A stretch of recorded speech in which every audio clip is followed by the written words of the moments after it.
Hello everyone, welcome to TBS Corporate Talks, and I'm your host Ahona. So there is a new board launching in Bangladesh where students can sit for their O-level and A-level exams, and that board is Learning Resource Network. And today we have the CEO of LRN Dr. Mohammad Zohaib Tariq with us. Welcome to the show. Thank you. So I think it would be best to directly jump to the question on what is LRN? How would you describe it? Sure. So LRN Learning Resource Network is a recognized exam board in the UK and globally by the different Ministry of Educations. LRN is one of the organizations who won the Queen's Award in 2020, and we are the first exam board around the world who got Customer Service Excellence Award by the UK Cabinet Office. So it's basically an exam board that students can sit for their A-level and O-level exams. Yes. So it's an exam board. We offer vocational qualifications and general qualifications, which is international GCSE and A-level qualifications. But as far I know, there are predominant curriculums or boards that are currently running in Bangladesh. Like there are several, like Cambridge or Edexcel. So why the students of Bangladesh should be going for, LRN over the other boards? Definitely, your question is, absolutely right. Why a student will go to other exam boards. One of the things is it's the same recognitions. Okay, in terms of the curriculum, it's the same. In terms of cost, our fees are cost effective. Is inflation market at the moment around the world, so it was very attractive to students in terms of cost effective. Okay, as I said, we won Customer Service Excellence Award, so we provide excellent customer service to the students as well, to schools as well, and of course our stakeholders as well. Okay, so for the students it would be beneficial because it's cost effective comparing to the other boards that are currently running here, but how the schools would be benefiting from this? So for schools, as I said, we also offer vocational qualifications as well. So we do provide teacher training qualifications, we do provide training to the management as well.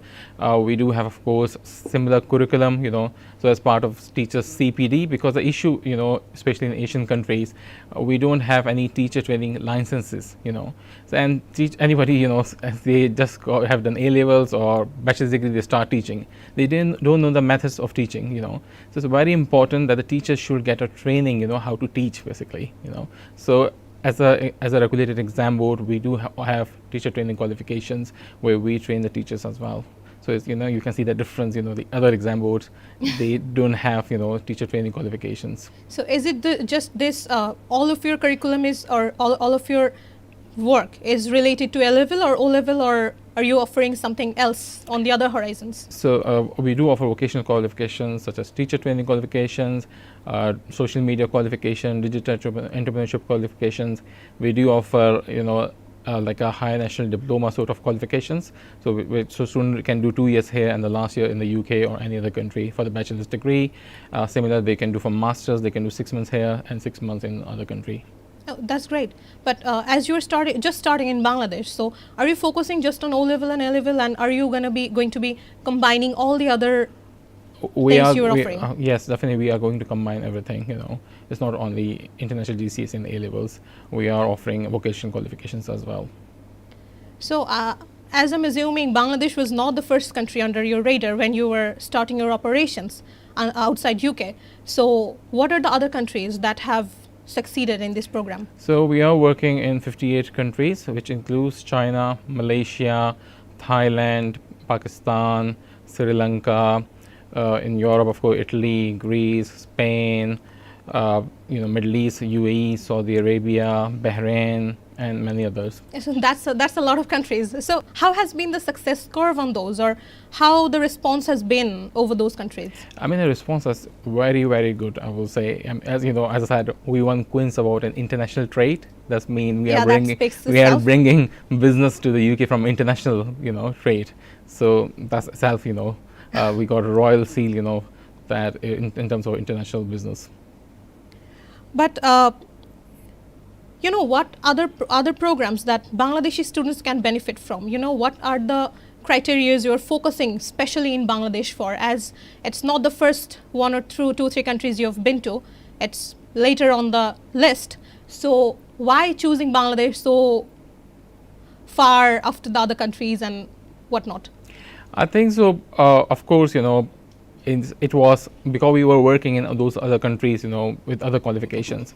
So it was easy for us, to just add international GCSE and A levels.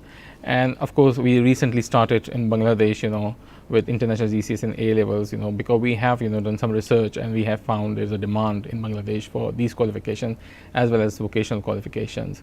Of course, we were also looking for the partner, of course, we want to make sure the partner is credible, So that's why I think so it took us time, to come in Bangladesh and start our operation in Bangladesh. Yeah, so as you have already started your operation in Bangladesh, and as far I know that your organization haven't had any promotional activity so far, but how has been the curve since you have started in Bangladesh? I mean, we have done some, market research, and we contacted some schools as well. Few schools, they are teaching our curriculum, and in fact, some, I will say, private candidates, good number of private candidates, they are appearing in our exams in June, which was, which we really have started on 8th of June. So they are doing our exams for international GCSE and A levels. Can I have some backgrounder on your organization, like how it started and how the idea came up?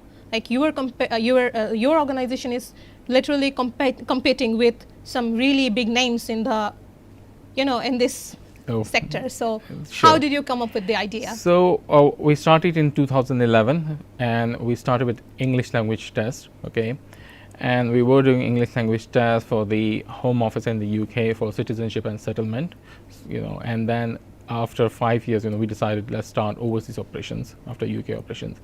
Then we started developing business qualifications, teacher training qualifications, and for us these qualifications we got good market, and 3 years ago, during COVID period, we decided let's develop general qualification now, because we did some research, market research, and we have found, there is a demand for another exam board, basically for international GCSE and A-level qualifications. And from there, of course, we had, team, and we developed those qualifications, and now they are in the market. And I've heard that you have other programs, like you are preparing students for specific curriculums in university. So how are those going? They are going very well as well. So we got a pre-university foundation, which is alternative to A levels, okay, and it's assignment-based qualifications, and it's a vocational qualification, which is well recognized globally. So that's also an option for the students if they don't want to take A levels, or if they don't have good grades in A level, they can always take pre-university foundation. I don't want to slant too much from the topic, but I would like to ask your opinion on something. What do you think about the national curriculum versus the international curriculum that has been going around the other countries? Why students should be going after that? Okay, I mean, the issue with the national curriculum, not in Bangladesh, but in many, I will say, Asian countries, they are not updated, If, for example, let's take subject computer, if they are still, learning what is floppy, what is CD-ROM, so this has to be updated, now we got different language, Python and others, languages. So they need to be updated, and that's the, I think, so issue. That's why students want to take international curriculum rather than local or national curriculum. Don't you think it might create a digital divide between students of a country where LRN or other boards are performing, like students, those who have no option to go go somewhere but the national curriculum? So I mean, I think so we are approaching all those, markets as well. For example, Somaliland, there was only one exam board, but the student has to go to Kenya to give the exam. Oh. Okay, because of the risk of the country. But recently, we've been there and we are allowed to do exam in Somaliland. We traveled personally, we took the risk, of our life, So was that the hardest country you have to deal with? Yes, definitely, And we were there, we have seen how the exam is going. Everything is, safe and secure.